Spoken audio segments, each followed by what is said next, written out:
ప్రభు అయిన యేసుక్రీస్తుల వారి ప్రశస్తమైన నామంలో దేవుని వాక్యం కోసం ఆసక్తితో ఎదురుచూస్తున్న మీకందరికీ హుజరాబాద్లోని హోరేబు ప్రార్థనా మందిరం నుండి ఉదయకాలపు శుభములు వందనాలు తెలియజేస్తూ ఉన్నాను.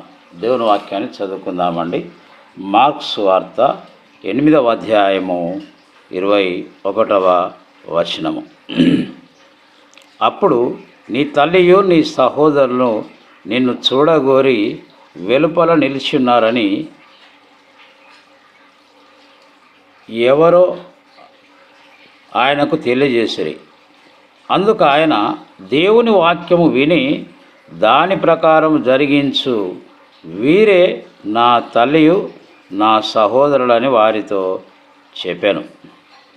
ఇక్కడ జరిగిన సన్నివేశం ఏంటంటే, యేసు ప్రభు వారు జనసమూహం మధ్యలో ఉండి దేవుని యొక్క రాజ్యమును వచ్చి ప్రకటిస్తున్నప్పుడు ఎవరో వచ్చి అన్నారు, అయ్యా నీ తల్లి నీ అన్నదమ్ములు నీ అక్క చెల్లెళ్ళు బయట నీ కొరకు ఉన్నారు అన్నప్పుడు యేసు ప్రభు వారు ఏం చెప్తున్నాడు అంటే,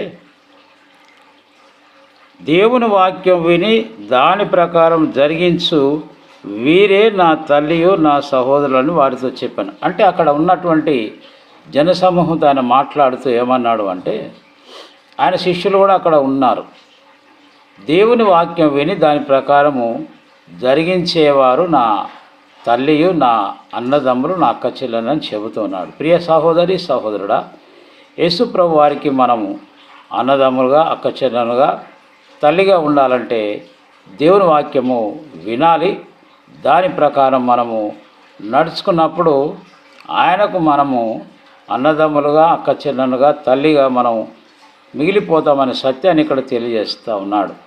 గమనించండి ప్రియులారా, ఎంత అద్భుతమైనటువంటి మాట చూడండి. అక్కడ మనం ఎంతవరకు వాక్యాన్ని విని దాని ప్రకారము జీవిస్తున్నాము అనే విషయాన్ని ఇక్కడ మనల్ని మనము పరీక్షించుకోవాల్సిన వారమై ఉంటున్నాం. ఎప్పుడైతే మనం వాక్యాన్ని విని ఆ ప్రకారము జీవిస్తామో ఎంత అద్భుతమైనటువంటి ఒక బంధం యేసు ప్రభు వారితో మనకు ఏర్పడుతుంది. యేసు ప్రభు మనకు అన్నగా ఉండాలనుకుంటే ఆయన మాటలను విని ఆ ప్రకారం మనం జీవించినప్పుడు మనందరికీ ఒక పెద్దన్నగా ఆయన ఉండిపోతూ ఉన్నాడు.